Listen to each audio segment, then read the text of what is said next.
Superman, the start of the DC universe, spearheaded by the one and only James Gunn, who wrote and directed this movie.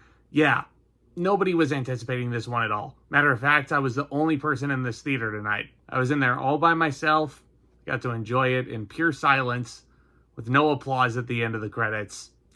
Who am I kidding? Of course this theater was jam-packed. So Superman is getting drawn into conflicts at home and abroad, and his actions are questioned. This gives tech billionaire Lex Luthor the opportunity to get the Man of Steel out of the way for good. All while he's gaslighting the general public, lying to them about what Superman really is, giving them no sense of hope whatsoever. And Superman and that symbol and that suit, it's the beacon of hope. Now look, I'm not the biggest fan of Superman. I'm not the biggest fan of his comics. I haven't even necessarily been the biggest fan of his movies. And I mean, I like the Superman movies. Christopher Reeve, I still think, is the quintessential Superman. He's the embodiment of what Superman should be. And as much as people might hate my opinion on this, I enjoyed Man of Steel perfectly fine. I thought Henry Cavill played the part incredibly well. But this is a hard refresh. Henry Cavill, say goodbye. No more Superman for you. It's now David Corenswet's turn to take this part on. And man, right off the bat, I will say, this role is going to make this man a superstar. And I think that status is going to be well warranted because his work in this movie was damn great. I could honestly sit here and argue that he is better at this role than Henry Cavill. He really embodies this role a lot better than I think he did. And that's on an objective note. I don't want to sit here and say that he's better than Christopher Reeve. I really can't. But he just might be the best version of this character that we've gotten since the original from 1978. And all the acting in this movie is phenomenal. You have Rachel Brosnahan playing Lois Lane. You might remember her from the Marvelous Mrs. Maisel TV show. I know there's a lot of people out there that love her in that. And she honestly might be my favorite Lois Lane out of everybody. She was spectacular. You bought the chemistry between her and Corenswet as Superman. You bought the relationship. You bought the drama between them. And I really appreciate that there's a certain twist about this character that you don't really see in other Superman movies. But this Lois Lane has it. And I thought it was a really interesting dynamic. Now, that dynamic plays into my biggest issue with this movie that ultimately holds it back, so this can ultimately be a double-edged sword, but I thought she was really, really great. As was Nicholas Hoult, who just might have been the show stealer as Lex Luthor. What a great pissant villain he is, gaslighting everybody with his dialogue. And I know what I have said in many of videos in the past, I hate the man-in-suit villain tropes, we see it way too many times. I'm willing to give the character of Lex Luthor a pass because this is the one that really originated that trope. And how Nicholas Hoult plays this guy. You want to see Superman pound this guy into the dirt. You want to see Krypto take his teeth and dig them into him. That makes it sound really bloodthirsty when I put it that way. Holy cow. But I will also talk about Krypto. Nailed it. Absolutely nailed it. And his inclusion definitely feels like a James Gunn move. I mean, he has the freedom to do so. He is the figurehead of DC now. But even if it wasn't, even if James Gunn's involvement, you take that out of the equation, like as his presidential status of DC, whatever it is, as a director and as a writer, it feels like if he were directing a Superman movie, Krypto would have been in it. And he would have had a bigger part. And Krypto is adorable. I love this guy. Now, I said in my first thoughts video that this might be the most comic booky movie that ever comic booked in history, and you could only get James Gunn to direct a movie like this. Matter of fact, you could only get James Gunn to write a movie like this, because he understands what it takes to really set up this big spectacle. He understands what it takes to set up a world.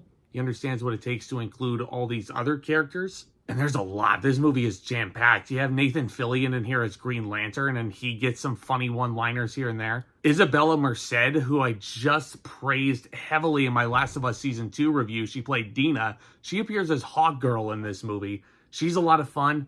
Only in the movie really for 10-15 minutes or so, but the scenes she gets are really good. The standout of these side characters known as the Justice Gang. Yeah, very, very clever what you did there, movie. I see. I get it. The standout of that group has to be Mr. Terrific.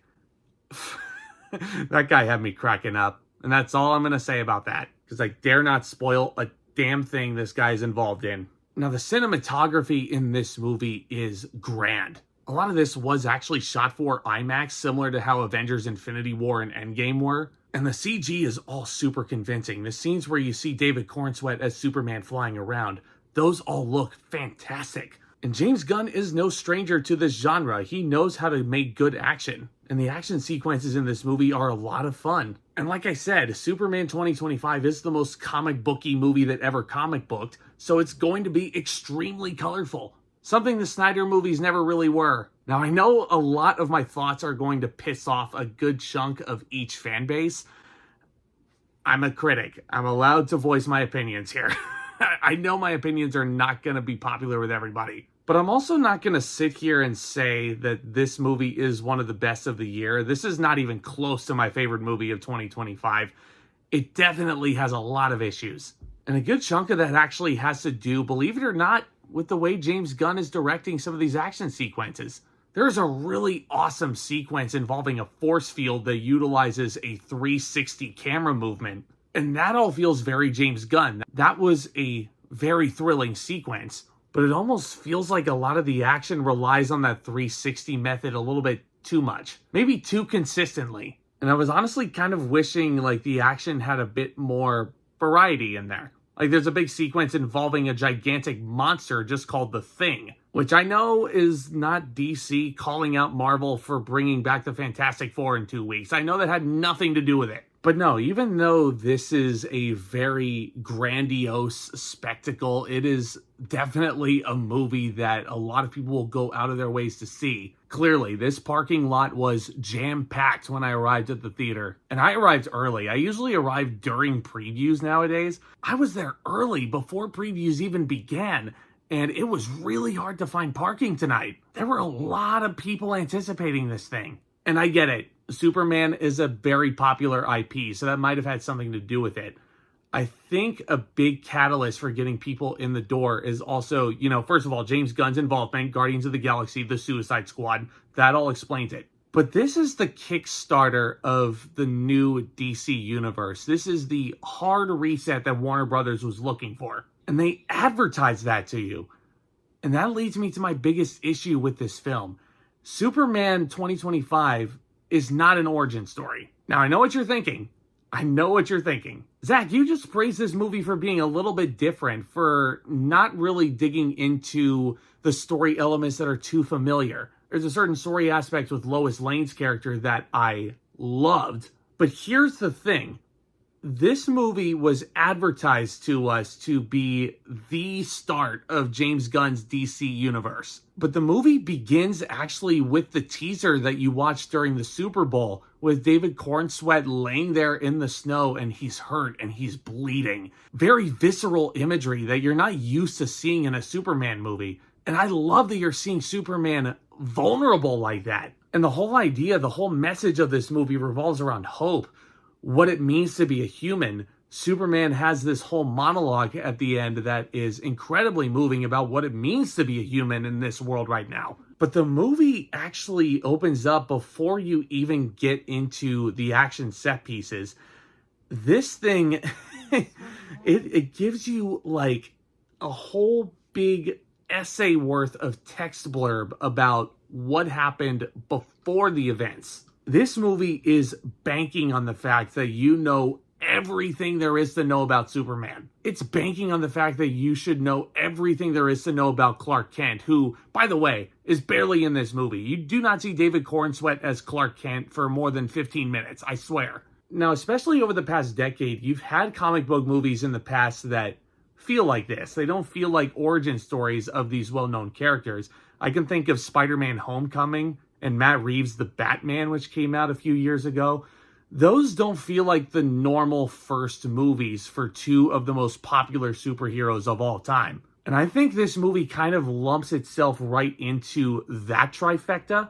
But here's where I have a problem with it. Warner Brothers was advertising to you that this was the start of the DC universe. And it honestly feels like there's a good chunk of exposition that's missing for this. It's just throwing so much at you. It wants to set up so much. It wants to show you how big this universe is, but it doesn't necessarily contain its focus on being the pure Superman movie. And I know that there's a pure Superman movie in there. It has the elements, but I think it was trying to just do too much too quickly. And I think it thrusts you into the action a little bit too quickly. I think you kind of needed to build up to that fact. It almost, you know what this felt like to me? And I had this thought on the drive home. Imagine back in the late 70s going into the 1980s when Star Wars was advertised and everybody was clamoring to see what George Lucas was going to bring them. And then 1977 comes along, you hear all these things about Star Wars, you hear all these rumors about what this universe actually is, you see teasers for it. And the first movie that George Lucas shows you is Return of the Jedi. He doesn't show you New Hope first. He just throws you right into the action and shows you Return of the Jedi first. That's what this Superman movie felt like to me. Even though I really enjoyed my time with this movie. It's very enjoyable. It is not a bad movie whatsoever. Heck, I think it's impossible for James Gunn to make a bad movie. Like really, every single, especially in this genre, I've enjoyed every single one. And some of them, especially that first Guardians of the Galaxy movie that came out in 2014, it really, that was the hook, line, and sinker for me. That was like, you know what? This Marvel Universe is it. I am so there for every single thing. So yeah, I guess this movie is like, everybody's going to have an opinion on this.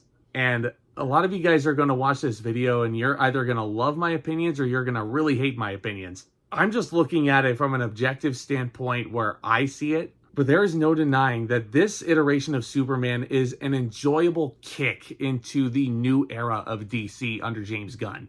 And I'm definitely curious to see where this goes. I want to see David Corenswet in more and as this character because he was freaking phenomenal. And I want to see what else James Gunn brings to this genre because whenever he does, you know it's going to be at the very least special. But all that in mind, I'm going to give Superman a B+. I would not mind watching this one again. I definitely want to go to the theater again to see this because it is asking to be seen on the big screen. Absolutely. That is the ideal place for you to go and check this movie out for the first time. There is no question about that. But let me know what you think. I know everybody is going to have their opinion. Which do you think is the quintessential Superman movie? Is it this one? Is it the original from the 70s? Is it Man of Steel? And do you prefer DC or do you prefer Marvel? I mean, honestly, I mean, I'm not biased at all, but I mean, comic book fans are eating great this July with Superman and Fantastic Four is coming out in a couple of weeks. And I feel like we are finally going to get that great Fantastic Four movie that I've been waiting so long for. And I can't wait to dig into my thoughts about all that and more. Hit that subscribe button, tap that thumbs up as well if you haven't already. And stay tuned for more exciting content hitting the channel very soon. Y'all are the best. And with all that being said, Back Talk, commence. Yeah.